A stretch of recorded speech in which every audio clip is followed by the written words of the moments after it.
talents, experience really, to today's meeting. So, me kara kia tātou. Tūku te wairoa kia rere ki ngā taumata hei arahi I a tātou mahi katoa. Me tātou te whai I ngā tikanga a koroma. Kia mau, kia ita, kia kore ai I ngaro. Tūpuri te whakamaua. Tina, haumi e hui e, tai.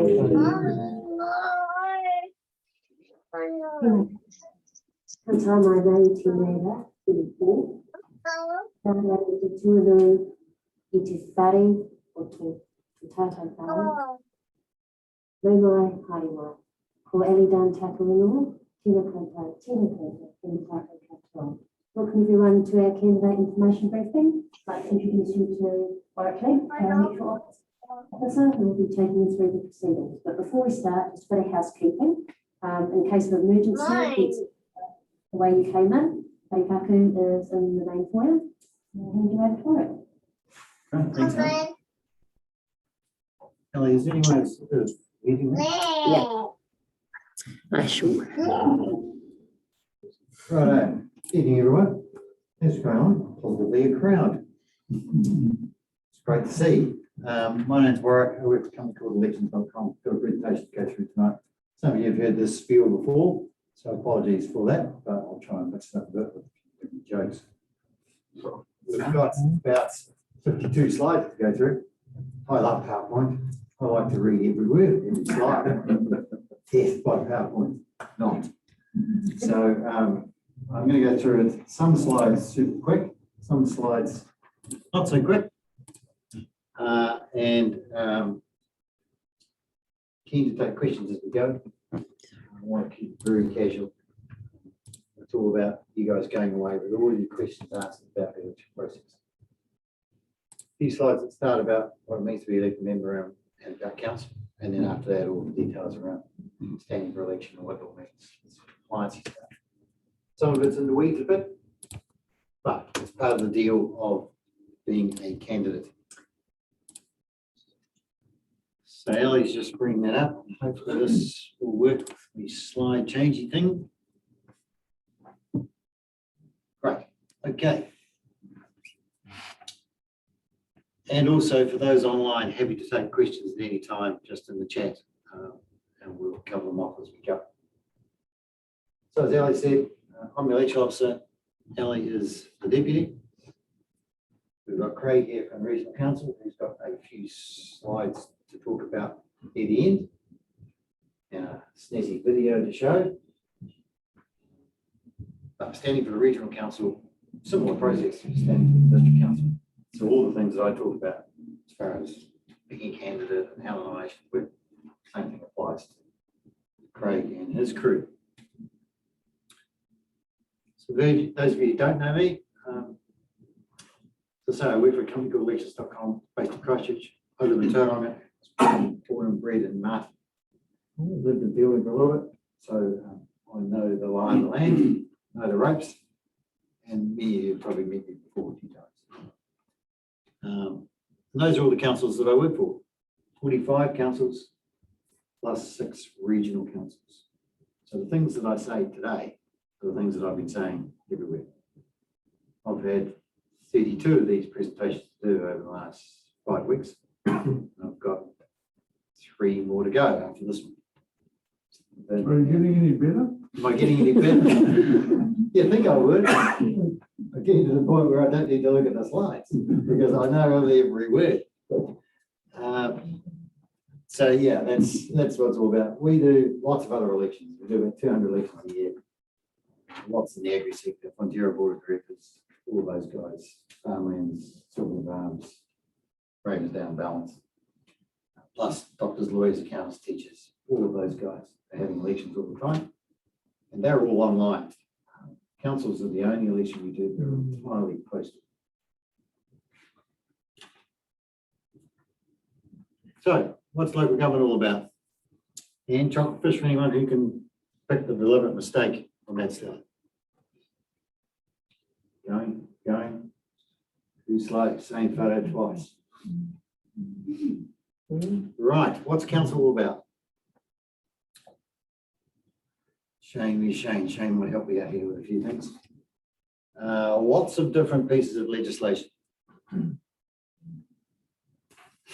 41 principal acts for local government by itself, and about another 60 odd refer to local government in one form or another. So it is a pretty complex business. Lots of things to do. And those are all the high level things that the council does.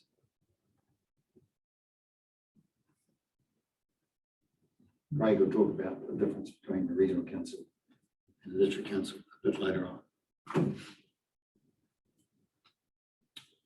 This is probably the most important slide of the night.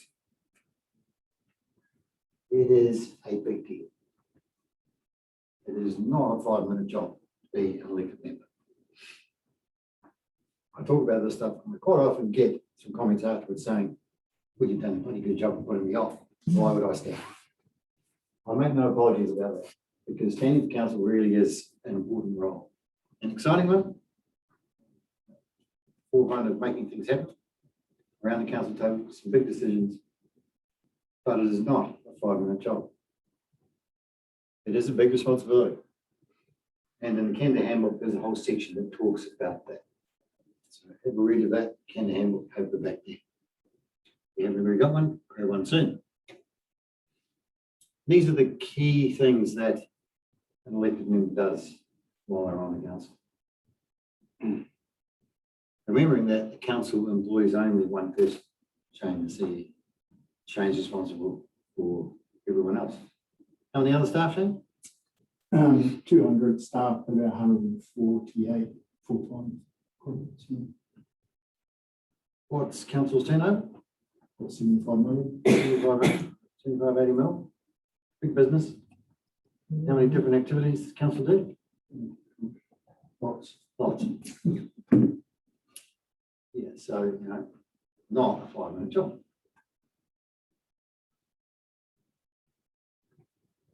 So these are the competencies that are handy to have, set up in Canberra Handbook, not essential. But people skills, obviously, lots of talking to people, listening to people. While you're out and about in the community, doing your normal things you do, going to the supermarket, you'll get stopped by people. People will talk to you about what's going on. I'll complain about the pothole down the street. I'll complain about the tree roots going up in their footpath. I want you to do something about those things, let alone the big picture items about whether you build a new library or upgrade the swimming pool or do whatever you need. The councillor really does think district-wide. So even though they're from the ward, your own patch, your own network, you are there to think for the better of the whole community. If you haven't got public speaking skills, you will soon get them when you're around the council table. Not a big deal. Plenty of public speaking, convincing your other councillors of what you might think about things, and then going to other functions, other meetings, other events, sometimes speaking on behalf of the council. Shane, you got anything to add on those things? No, that is a good point though. It's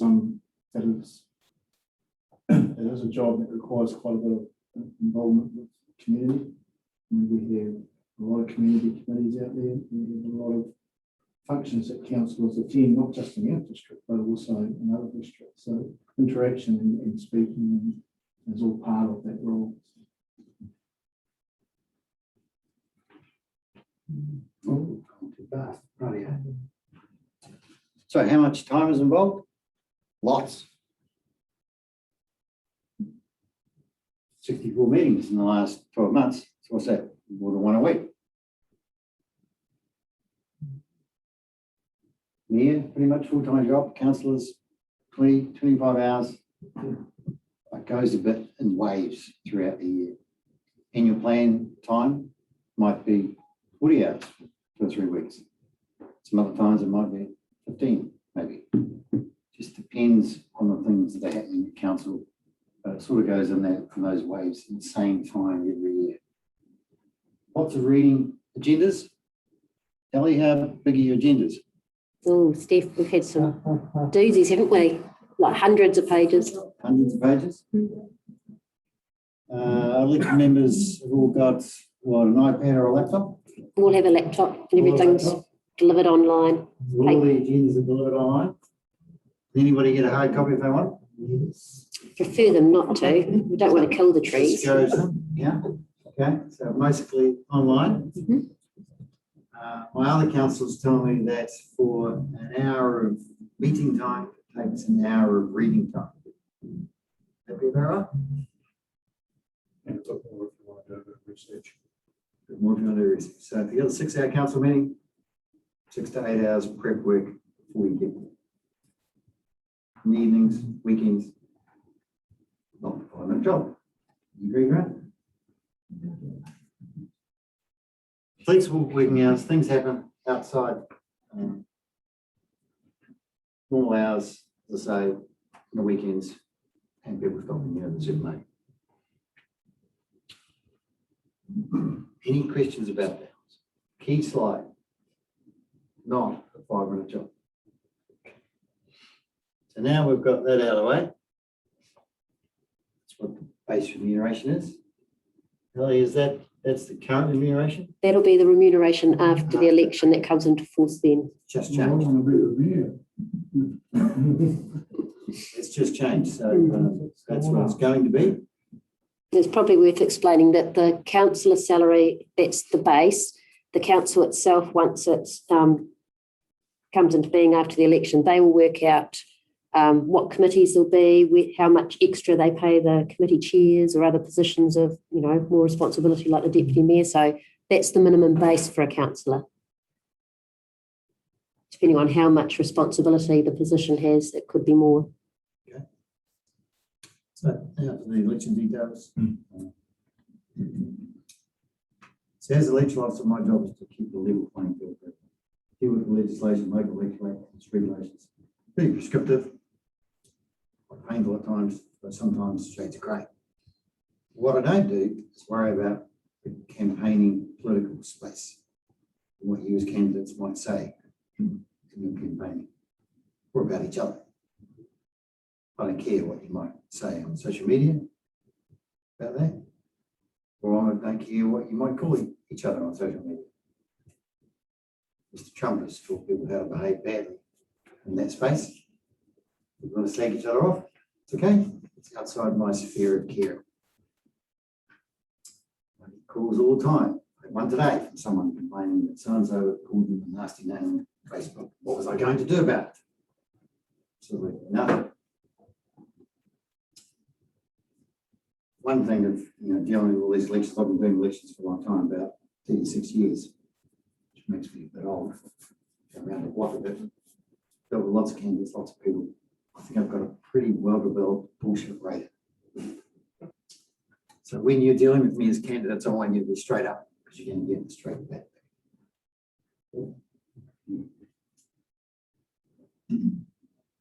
Here's the key dates.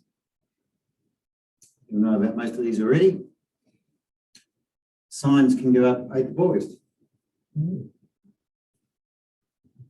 Unlike some of your neighbours who have already been up for a month. Every council is different. Timeframes are different. Policies are different. Like the issue of having a Wellington with signs. It is what it is. Different dates.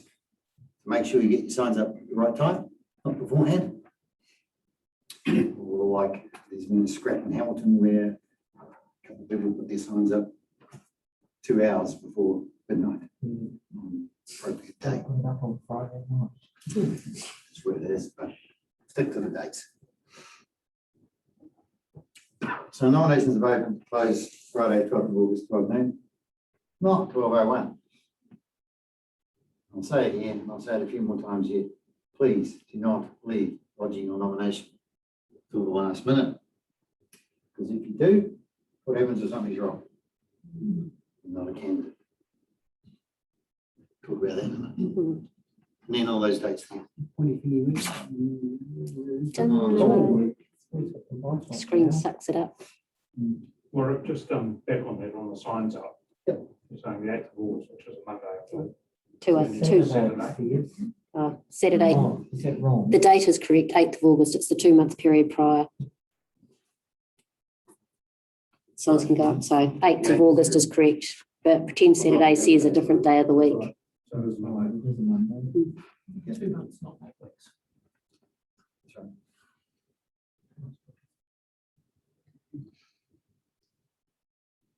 Okay. So here's the elections up this time out. Change of Murray constituency, Murray Wood. First time that's happened across the country, 33 councils. And a few regional councils, including Craig and HPRC. We've got 2 Murray constituencies. So exciting time in that space, co-governance, lots of opportunity.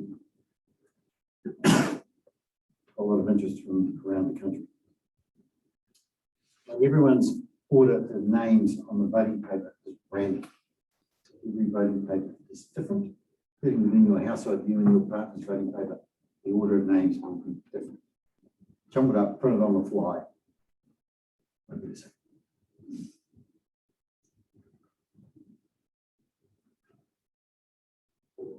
So, on your nomination documents, it's to be turned together before Friday, 12th of August, midday.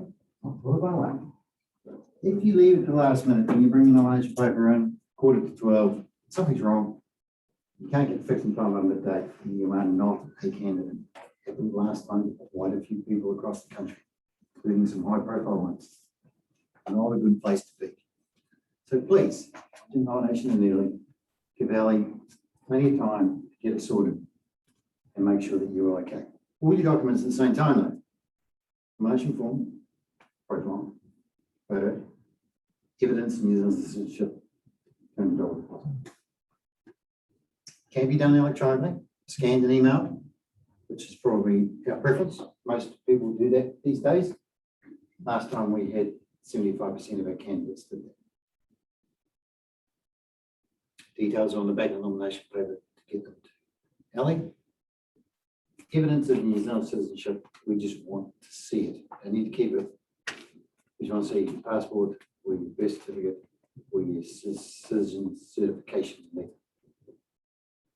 Does it have to be a hard copy, can't be a scan? It can be scanned. So we just scan our passport? Or you just bring it in. If you bring it in person, you should bring your passport and show it to them. We don't need a copy on file. We just want to see it. Just saves problems later on when we have to then know they can't be a candidate because their citizenship's not right, which has happened. Many times. Got a guy in the Tara Licensing Trust down south last time. We've been on the licensing trust for 18 years. Was the New Zealand citizen? No one had ever asked. We then came along this first time we did the election and said, "There's evidence there." Well, I haven't got it. You're not a candidate. Wasn't very happy. Is what it is. So on the nomination paper, you can use your commonly used name. Edward, Ted. Got a couple of candidates further up the country whose one's name is Paul, his nickname is Porky. He is Porky on the voting paper. Got another guy in Red Pay, his nickname is Rabbit. He is Rabbit. You know Rabbit, you might have heard him. Councillor.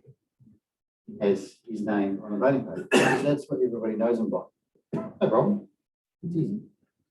That's what you want. That's what you can have. But not your titles or your qualifications are. Can have an affiliation. Called a party affiliation, but it's really not. It's more of a slogan or a tagline. I'll show you some examples of that shortly. Be pretty much anything like max 38 characters. And it can't be offensive or confusing. And I want to touch that. 38 characters max, including spaces. Spaces, character. Any questions about that? If you're paying your deposit online, then please turn the transaction receipt into a PDF and attach it, or take a screenshot with your phone, or you're going to do it, attach that so that Alan can see that's been paid and we can track it in the council's bank account. You've got to state on the nomination paper that you are standing in any other elections So you can stand for the mayor, you stand for the ward, you stand for the mayor next door, you want to? But candidate last time you stood for the mayor of Masterton, Carterton, South Borough, $200 in each council, with a view that you get elected and amalgamate them all. Grand cunning plan. Didn't get elected for either. Stood for all three on that platform. So no problem. And it doesn't matter where you live. No, you know, don't have to live in Mount Two, you can live in Martin. No problem. You just have to state if you live in the area or not. And that gets printed at the top of your profile statement in the booklet that we send out to everyone. I'll show you what that looks like shortly. Craig's nominations, of course, go to Craig at his office in Palmy. We'll talk a bit about that later. Remember that the nomination paper is a public document. Anyone can come and have a look at it. So your details, and details of your nominator and seconder are in the public domain. So I might pay to let nominators know that's going to be the case. There is a box on the nomination paper too for you to acknowledge that your contact details will be made publicly available. We take those after close nominations, put them in the spreadsheet, put them up on council's website. Anyone can access them, media will access them. Organisations like Taxpayers Union, all those guys, they will contact you, send you surveys to them. If you don't want any of your details to be in that spreadsheet, you can let us know and we will redact them from it. When you put in your nomination paper, let Ellie know. Here's the nomination paper, 2016 in Tauranga. Interesting because here's the format, surname in caps, first name, and then underneath it, this little party affiliation tagline. Quite interesting ones. More democracy, less bureaucracy. Energy and experience. Community focused leadership. Tagline. Slogan. Independent, can be independent, can be nothing. Doesn't have to be anything. You can be pretty much whatever you like. Max 38. Okay. Any questions about that? My favourite one down the bottom. Real change in TCC guaranteed. You've got Commissioner. Commissioners. Not because of that. That's 2016, perhaps you use them. So there's nomination paper over the back there, and on the back, the details of where you send them to go to Ellie if you're scanning, and then the details of paying your deposit online.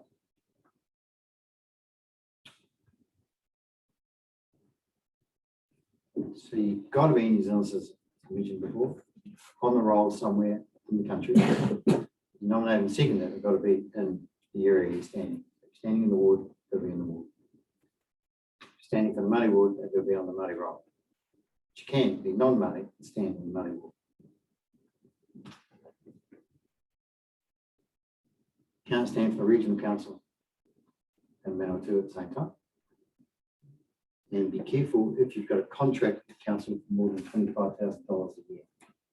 If you're a director or a shareholder of a company for which you as that person might get a pecuniary advantage from a said contract with the council, you have to get prior approval from the audit office to be a candidate. Can't do it retrospective, got to do it before.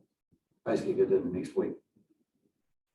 It's on the OAG website, oag.gov.nz. There's a truckload of information on that. Pretty easy to do, but you have to go through that process. If you're in that boat, please send me out. We'll help you with that. Any questions about any of that? Good. Can you change your mind? Not really. You could. You've already put your nomination in. Think about it over the weekend and go, what have I done? Ooh. You can go into the alley and withdraw it before the close of nominations. Once nominations are closed, too late. You're going to be a candidate. You're a candidate in by-election at Hawke's Bay Regional Council, Hawke's Bay last year. where a guy stood, 3 candidates for 1 spot. After closing nominations, had a family emergency, wanted to withdraw, couldn't, too late. Had to run a "Don't Vote for Me" campaign. The first time it's happened. It's what it is. So be careful about that. You can withdraw if you can provide me a medical certificate to say that you are medically incapable of carrying out your role if you were elected. And that does happen. The lady last time we had a stroke. Day nominations closed, the medical team gave me a letter the following week to say. Just the same as it does happen, sometimes candidates do pass away during the voting. Not unusual. Okay.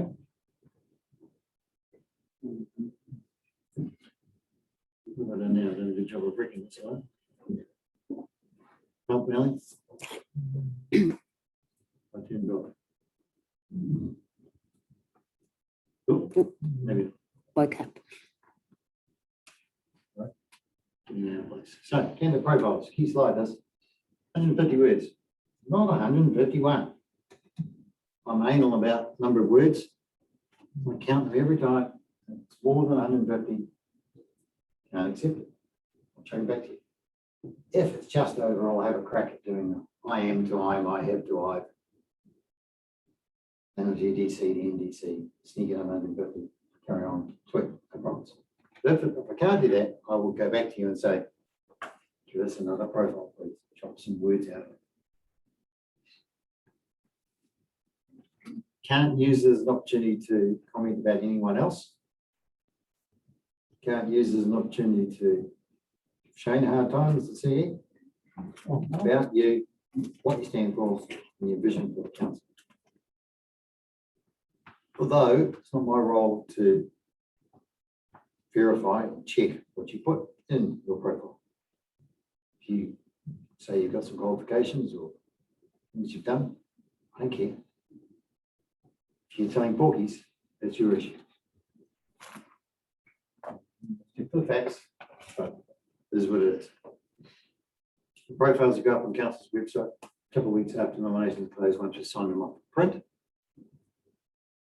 Got to be in together with your nomination paper.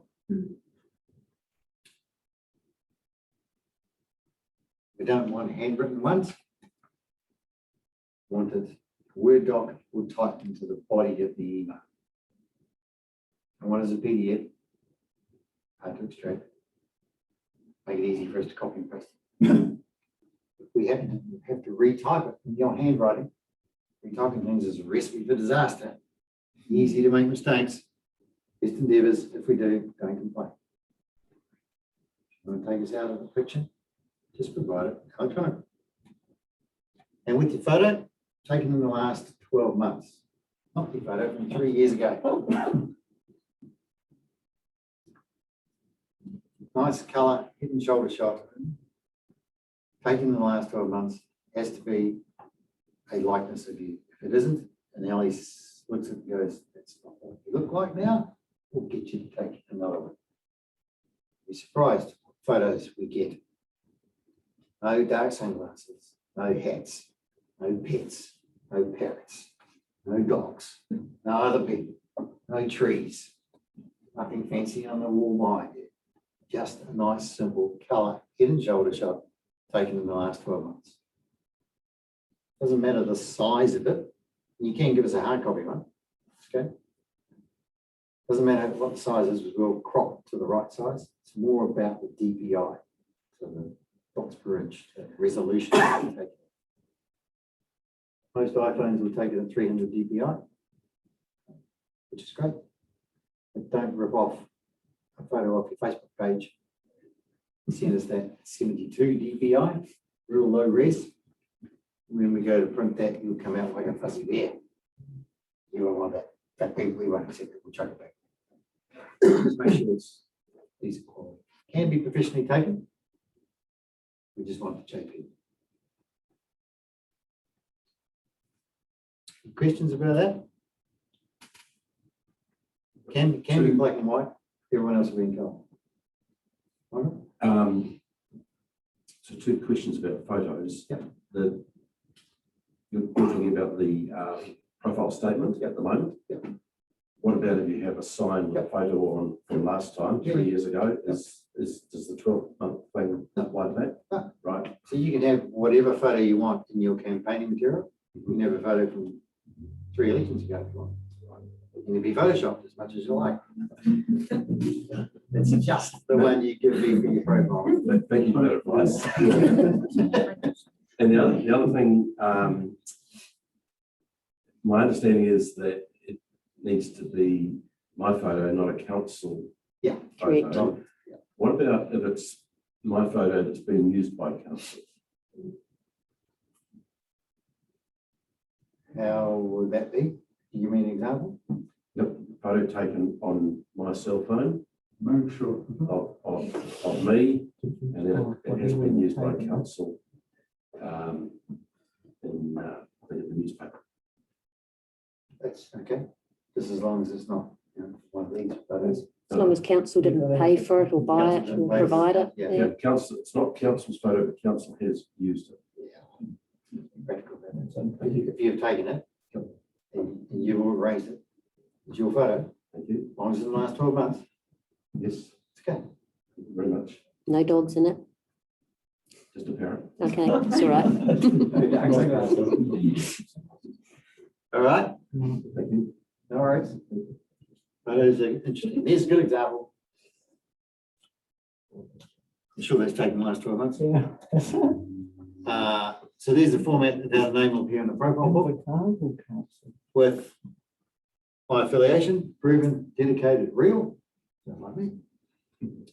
Then the 2 sentences, my principal place of residence is near I'm standing or not. And if I am standing on election, I'm also standing for something else. And then the 150 words starts. Tell them how you stand. No. No, Tim doesn't know I'm standing. Quite a few people standing in Invergo. Slides about campaigning. No great dramas about campaigning. Campaigning can start anytime. It's only the science that we've got the restriction on. We've been doing campaigning for a few months. We've got to.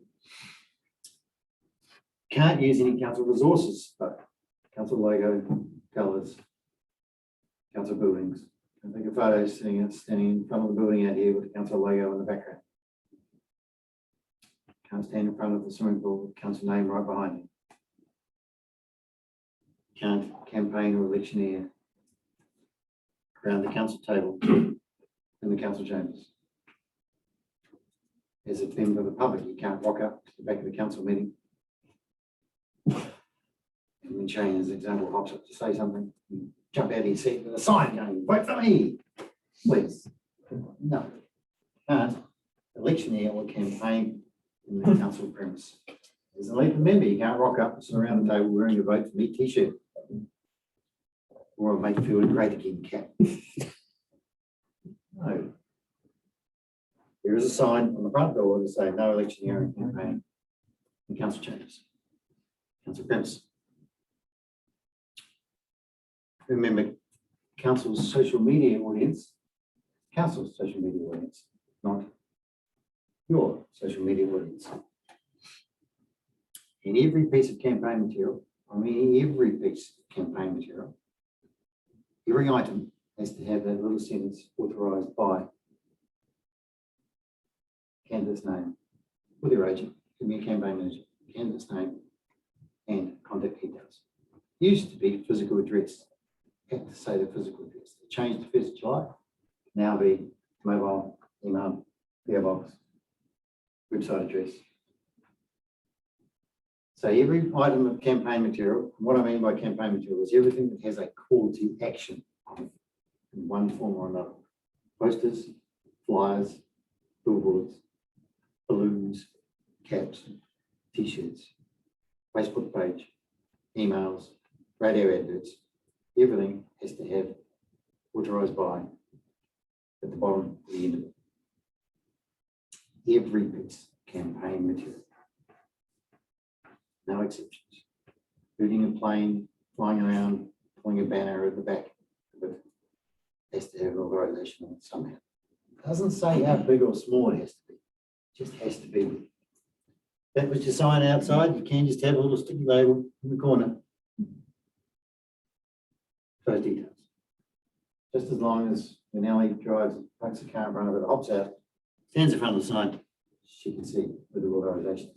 Could be, written down that way. Doesn't matter, just has to be on it somewhere.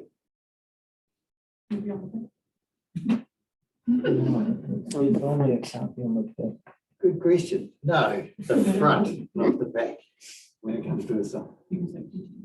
Yeah. Oh, shit. So have we done that? Social media. I pressed 2 buttons at once. So social media, as I say, council social media works is council's audience, not yours. Few issues around that, bit of a mission, this stuff. So you can take council's posts, about anything, and send them out to your audience, no problem. And you can send them out with a campaigning message with it if you want to. Just can't reply back to the council's page. Can't tag council and can't apply, can't rate or review. Though any of those things, it means that your comments appear on council's Facebook page or Instagram or county.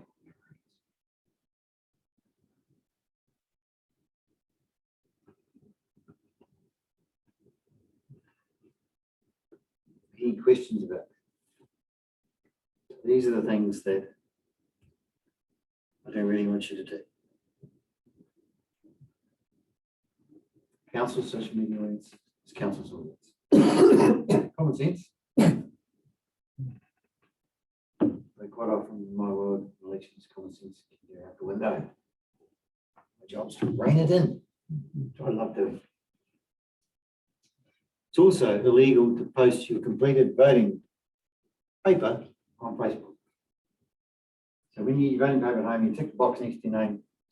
Don't take a photo of it, whack it up to your Facebook page. It's against the legislation. Big no-no. Someone will do it. I'll have to have an uncomfortable chat with you. Please don't go.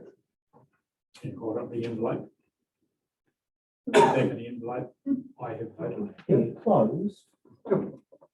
Just can't put photo of the tick in the box without next to other people's names without a tick in the box, because that's showing people how to vote.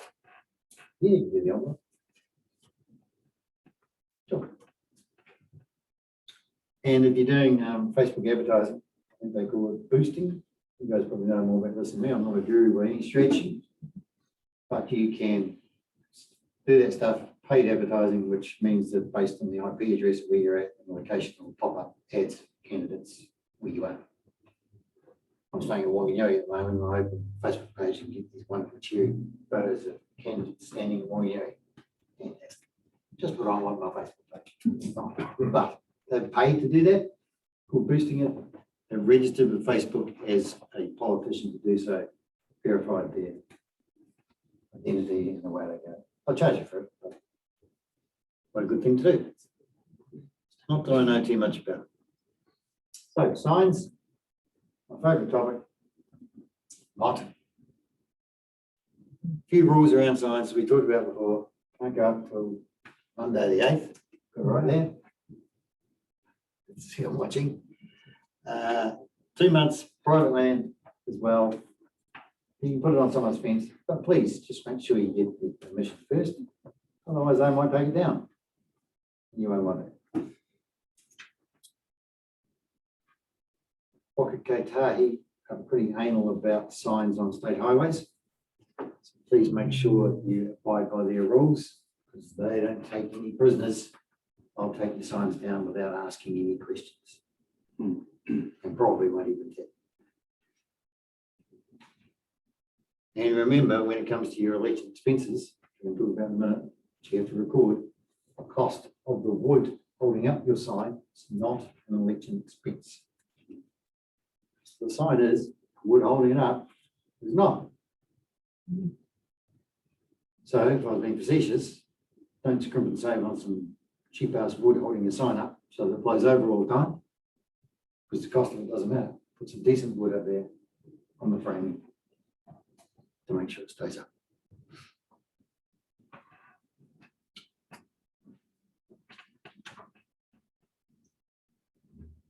So, donations and expenses. Yep, Question, can you put one on the burn? No, Or Each not on any council roads. property? different. I can't remember what yours are. Our council requirements, you cannot put it on our roads at It'll all. be on your fence. Have you got specific places where they can go? No, we do not have sign parks. Can they find that? You can't put one in the screen. Nope, Is there anywhere where you can put it? on private property with On the your property owner's permission. Okay. There you go. See, every council's different. Hmm. Dealing with 39 councils like that. It's a bit tricky. We do have signed brochures on the table at the back, which has more information. Great. So make sure you read those and get that right. So, got to record your expenses for the campaign and donations that you receive. Every donation you receive for your campaign, if you get any donations, you have to record them and who they're from, even if it was a year ago. Any donation that you use on your campaign, you have to declare. If you know who it's from, or you can reasonably work it out, then you have to say who it's from. Can't do the old, here's $500, but don't tell anyone who I am. If you know who it's from, you have to declare. The old John Banks, Kim.com. Because you got $25,000 from someone supposedly anonymous, it's not. Can you get anonymous donation these days? You could. Maybe someone put Yes. $1,000 in cash, an envelope in your letterbox in the middle of the night. Couldn't see. Sure. If you do, can you let me know? I wouldn't mind getting it myself. When I was reading the donations and expenses form, it Yep. seems to only want you to record Yep. donations over 1,500. No. No, so the donation, If you read what it Yeah. says there, that's what it's saying. what it means is the 1,500 limit applies to anonymous donations. But no, but it's got one for anonymous over 1,500, and then it's got unanonymous over 1,500. They're really different. Because it's on the But slide. it's certainly, Because that's what, I read it several times because I'd heard that. But on here, it's only wanting you to record those that exceed $1,500, anonymous in A1 and known in A2. You're gonna have to record those drug dealers, sorry. stop that. It's any donation. My advice to you is to record all donations. Because it's a public document that goes on council's website for 7 years. It's all about transparency. The legislation around this stuff isn't that clear, which is why the form is not very clear. Oh, the form is correct then. I need to have a look at that form, but the 1,500 is the limit for an anonymous donation. If it's over $1,500, you've got to give the balance to the council. That's the only reason. You'd like that, wouldn't you? Just No, I don't give the it amount that you have to give it to the council. You don't have to accept a donation, No, you can give it back. yeah. Remember, if you do receive it, you've got to declare it. So if that donation happens to be from a property developer, who then brings an item to council and you declare you've got a donation, you may not be able to partake in the discussion about that item because you've got an interest conflict. So be careful about whether you accept donations from someone, and you can say no. Even if it's fundraising, a meat raffle or something, you have to declare those donations. So that 1,500 is just for anonymous. Any other donation, record it We're about to on the form if we put that. just in the bit that says known donations. But it says if it exceeds $1,500. We'll correct. And what about group funding? Same deal. If you've got group funding and you know who it's from, you have to declare it. If it goes through a donor, you have to declare the source, who it's from. Things like Pledge Me, Give a Little, those crowds, they do not meet disclosure rules around this, so they do not provide candidate funding opportunities to candidates because they can't record who it's from. So the takeaway is be careful about donations and record everything. I mean, your comment that you wouldn't give the money to council, you'd give it back. You can't give it back because it's anonymous. So you have to give it to council if it's over 1,500. If it was totally anonymous and you've got it, you've got it. I mean, if it was anonymous, you have to give it, you're right. Yeah, you can't give it back because you don't know the rules. So you have to give it to council. So that's the trick. Is it in fact anonymous? Remember, it goes on council's website for 7 years. Anyone can look at it. And if they want to query it, query it. My job is not to investigate it. I don't care what's in your donations and expense return. I don't even look at it. My job is just to get it, put it up on council's website. Someone complains about it, I send them to the police. Police will investigate. They will ask you to provide evidence. That's where you become a bit tricky. Be careful about this. If you're unsure, get some legal advice. It is easy to be tripped up. You have to do your expense return, record all your expenditure, put it on the other side of the document. Same deal, council's website. Even if you spent nothing, still got to put in a return that says no. Have to put it in a return. Once you put in a return and you've got over 25% of the votes of the lowest successful person in that election, you get your $200. Most people get the $200 back. Some don't, because they don't get 25%. Still got to put in a return. If you don't put in a return, I'll send it to the police and they will chase it up. Okay, legal requirement. Council's website, 7 years. What if you donated goods? Yep. So for example, somebody decides that they will, you go to a person that makes signs and they go, hey, I really love you, I'll do your signs for free. Great question. If someone's giving you professional services for free, in other words, they're doing it for you and you don't pay them, you have to declare it at the market rate. You have to work out what it would cost you to buy it and then declare that as part of your expenditure. That is a donation. No, it doesn't. It's not recorded as a donation. It's recorded as an expense. Donation is cash, folding, bank check. Well, it used to be a bank check. Don't do bank checks anymore. Same deal. Okay. Messy, this stuff. That's the maximum you can spend, including GST, based on the population of each area, which is why the population, not the electoral.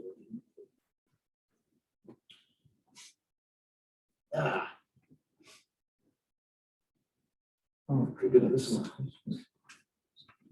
Give me the offences. Few things to be careful of. You can meet someone for a coffee. Sit down, shout them a cup of coffee, no problems. You can't say, I'll get this if you vote for me. That's treaty. You can't go to the pub, chat your mates around and go, I'll get this, my shout, if you vote for me. Against the legislation. Please do not go there.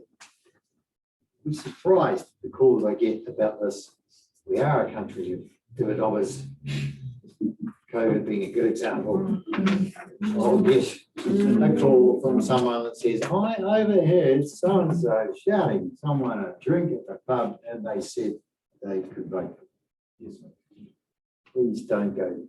I don't want to have a conversation with you. Same as you can't give away a pen, fridge magnet, or pad. Item of value that can be used for some other purpose after the election. It's against the legislation. Craig's an expert on this. He can do this one way. Not a good place to be. Okay, item of value. Thanks. It's also illegal to stand over someone when they've got their pen poised over the voting paper and go, no, don't put the tick there, put the tick there, next to mine. That is undue influence in the act of voting. Directing them where to put the tick. It's illegal. They can complain, provide some evidence, go to the police. Here's a good example of signs, a few photos about signs last time. So this is a good one. Yes, tick against your name, no problem. Sweet. Authorization. Doesn't need the bit about this or this, the person it is just authorized by number. But not, we talked before, of you with a tick and your other candidates without. Someone did that in 2004 election. I was running, had some complaints, got prosecuted. Big deal in the end too, front page of the paper, really messy. Please don't go there. Some of you might remember this from last time. Mayor Michael, it's down the road. Simon Carr, all good. Authorization on the back, no problems. What's wrong with that? Council building. Oh. Council name just here, council logo just here, right outside the council building in the council car park. No, Michael, please park it down the street. You got a bit cranky with me. Front page of the paper. So please don't do that in your sign in the car. Here's Tina Masterton out with a chainsaw. Somebody might know Tina. I've seen her on the front of the paper. Yeah. Got elected. Somebody might know Brady, Hutt Valley. What's clever about that? Life-size sign of a man holding a sign. In the middle of the night, drive down the street, here's Brady popping out from behind the power pole holding the sign. Got elected. You might remember this next one, which is all over the news.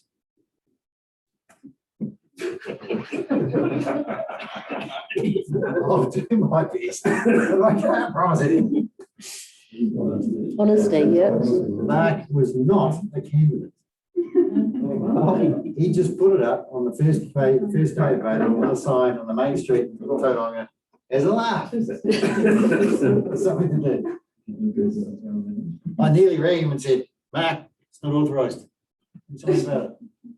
But I did. Council thought it was a great joke and I left it up for the voting period. It's been viral.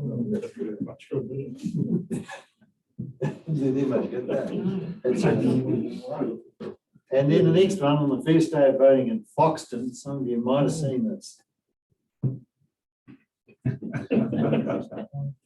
Bit offensive. Someone put it up, the council took it down within about half an hour. Well, luckily I got a photo, but. So, you know, it is what it is. So who says electoral officers are boring? No, we find some funny things sometimes. Okay, a few slides about some compliance stuff. Electoral roll is the wondrous prelim electoral roll. Nice thick document, everybody's name in it. Kim put nomination in yet. Have a quick look in here tonight before we go to make sure that your details are correct and your nominators and seconders details are correct. And therefore, please don't leave lodging a nomination till that last minute. You can purchase a copy of that.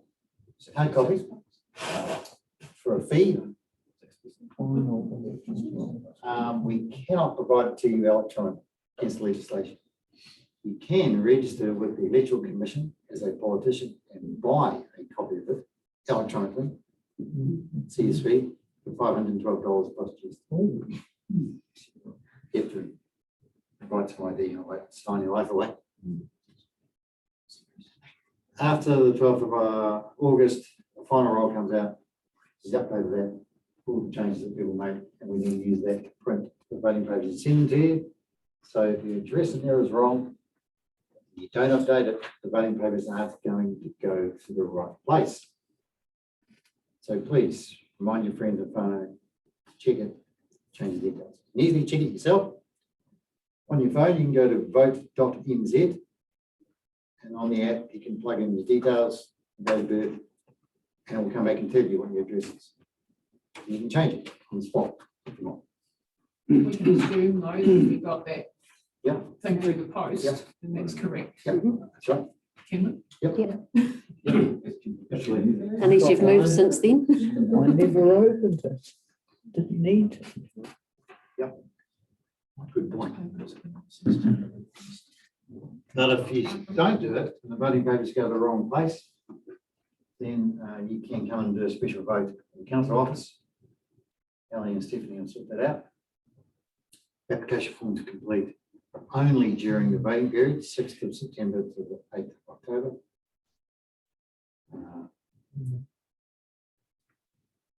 Easy to do, takes about 10 minutes. If you're going overseas for the entire voting period, chances are it's going to be very difficult for us to get the voting papers to you and back in time to be counted. So probably won't work.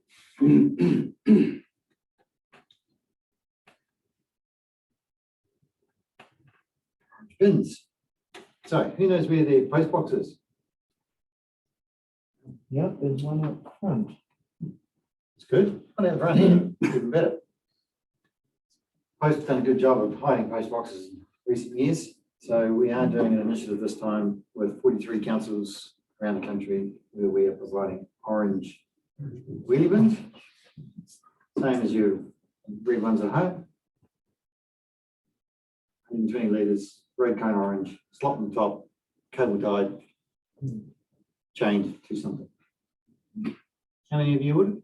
Can't remember off the top of my head. 5, 6? Yeah, not many, because we have to resource manning them and clearing them. Yeah. They are plastic, relatively heavy. No, they're perfectly secure. We will secure them to something. They will be in a monitored situation indoors, not not going to be outdoors. That's right. not like America. No. No, don't worry. They'll be in locations that make it easy to access, like the supermarket, service station. We yet to sort out the locations. We're doing this across the country. There's 430 of them for 43 councils. To make it easier for people to find rather than trying to find your post box. Okay? So keep an eye out for these. The council's going to advertise them. We'll do a campaign about it. You can do that in your post on social media to say, here, here's the location. Can get the word out. Then in election results, we'll hit the button soon after midday on the 8th of October. Click through. Ellie and Shane, they'll hop on the phone and ring everyone. And after that, once you've all been rung, we'll punch it up to the council's website. Then produce the final result a few days later, after the specials have been checked, verified and counted.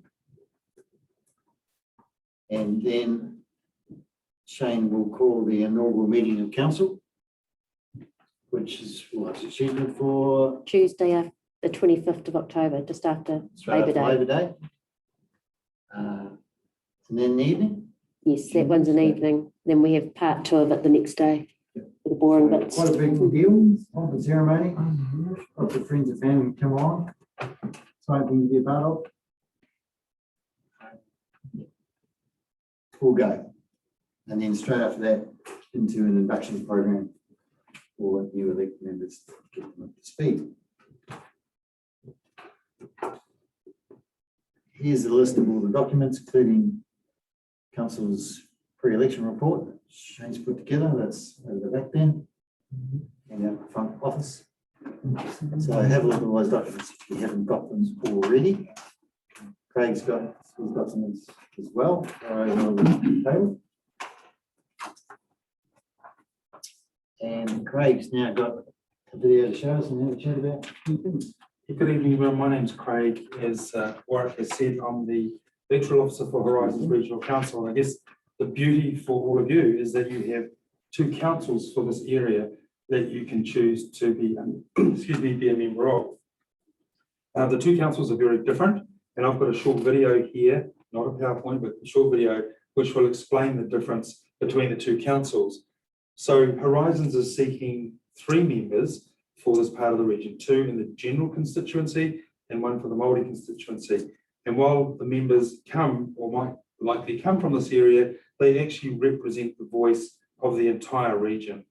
So just as the ward members here represent the entire district.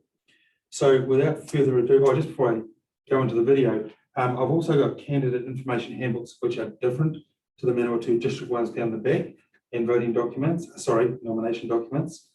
But everything that Warwick has said in terms of the legislation, the rules and everything else, they apply equally to the regional council. The point that Warwick was trying to make around the electoral expenses, there have been many people that have tried to manipulate the rules. And if you get caught, the penalties are severe. My best advice to you is play with a straight bat, because as you'll know, if you are caught and it goes to the police and you are charged, if it's a charge that warrants an offence over $2,000, you are automatically disqualified from being a member. So let's have a look at the video. Our patch New Zealand is pretty special. I want to get involved in making sure that it is farmed sustainably to the benefit. Down to our favourite swim spot during summer, and I'm keen to play a part in decisions that directly relate to water quality. I have ideas about how we can control plant and animal pests across our region and enhance our biodiversity for the enjoyment of all. My community directly benefits from Horizon's flood protection and passenger transport services, and I'd like to represent. The region is made up of 8 constituencies, with 14 representatives, one of which will be elected as the chair. A constituency is the area and people within that area the councillor represents. A councillor's job is to be the voice and advocate for the Sorry about the sound. constituencies. 2 to represent Horowhenua, 2 representatives from Stanley, 2 for Manui. There are 4 representatives. There is also 1 representative in Raki Māori and Tonga Māori. Ability to represent people of Māori descent and bring forward Māori views and aspirations. However, once elected, councillors will attend the regional council and any other committee meetings they are a member of. Their role will work to actively involve themselves in their community desires. This could be in the form of workshops, community events or meetings, site visits, openings or fundings. Councillors can come from a range of backgrounds. For instance, iwi, farm, business owners, full-time parents. The more diversity represented, the better. Only the chair's role is considered full-time. Work per week with other jobs. Led by the chair, these representatives that affect the region develop regional plans and strategies and decide budgets and rate settings. So, if you become involved in decisions that will help and then make your idea count, you have the power to lie. Put your name forward and become a candidate in this election.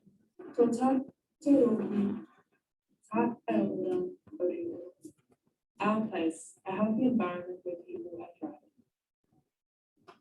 My apologies about the sound. Looks like everyone's using the bandwidth at the moment. There was one other point I was going to raise, and it'll be of general interest to you, and I don't think it was mentioned by Warren, but there's been a change in legislation around Members' Interest Act, and it takes effect on the 20th of November this year, and it's a significant shift in that piece of legislation over what is currently the case. What that means in principle is that we will be aligning local government declarations of your business interests to the public, just as a member of. I don't know where that could come from. Just as a member of Parliament has to declare their members' interests. That's to get off. Or it's Sorry, picking am I up interrupting the, somebody? no, it's picking up stuff from your web link. I'll get back to the Zoom and get the presentation So the again. legislation's changed. There is a declaration that you will be expected to make if you get elected around your interests and business interests and property interests, what have you. And that is now going to be made publicly available. So as I said, it's just in alignment with what's happening with central government. So just be prepared for that. And if it's an offence, if you don't make that declaration, just as it is for Parliament members. So other than that, everything else is the same. If you've got any questions about the Regional Council, I'll be here afterwards having a cup of tea. Please come up and have a chat. Thank you. Thanks, Craig. That just leaves one slide for me that hopefully I'll bring up. Can I just ask a question? The declaration you're referring to, is there a copy of it that we can view? Yes, there is. For the members' interest, you're talking about? Yeah, the declaration that you're going to be required to make if you become elected. Yes, that is available. I'm not the expert on that, but Ellie will be able to find that, I'm sure. Yep, we'll have copies of that for the last time around. You want me to skip through those? There is new legislation coming to a force from the 20th of November, and there will be a prescribed form for that, which we'll get when their legislation is out. I can get it through the bill, but yeah. Much further, is it?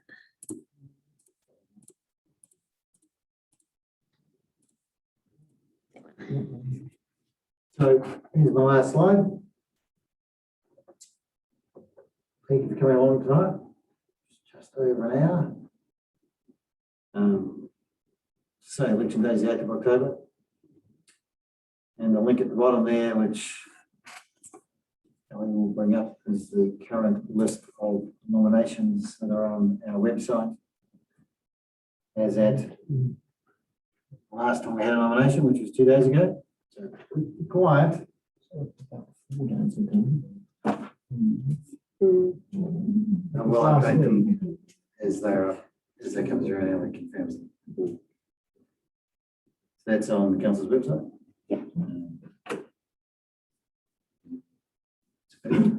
Any other questions that you've got?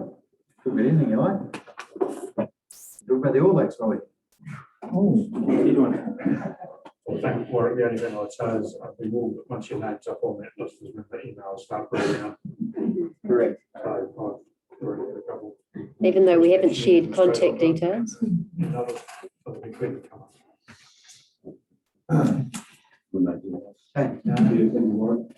Just with that, yeah, I am getting email as well, but I'm actually saying, please don't respond to my council email address. Using that email address, because I won't reply to them, my council email address. Yeah. Well, can I just put a plug in for the professional development? Yeah. That we provide to elected members. So I'm the General Manager of People and Culture here at the Council. Warwick talked earlier about the complexity and some of the expectations of elected members. So just to reassure anybody who might have looked at that list and thought, well, I might have some of those skills, but not all, we provide a professional development program for elected members, which has 3 main categories. So the things that we call NDC governance events, so those are the ones that we would generally expect all the elected members to be part of. So examples of those are the induction events, workshop items, community introductions and Marae visits. We do a tour of the district, strategy days, governance team building events. And there's a group that we call the Governance Academy opportunities. So those are not compulsory, they are voluntary, but we pay for them from a central development training budget. So that includes things like strategic thinking, financial governance, speed reading to get through those 600 pages, media training, and more sort of detailed cultural awareness stuff. And then we have an individual elected member development fund, which is a small amount of money that each elected member can access if they wish to, for things that are of specific interest to them. So if you would like a copy, this is the program that we have for this triennium. So we'll be doing some updates to this for the coming triennium. But if you'd like to take a copy of this, you're more than welcome to. And if you've got questions about professional development, please come and see me. Great. Right. That's it from my end. We'll do a closing prayer. Can I invite Francis to do a closing prayer, please? He honore ki kua ki te atua, he maimarongo ki te whenua, I whakaro pai ki ngā tangata katoa, ake. Amen. Thank you very much. Have a good one, right? That's great, thanks, Mark. Right.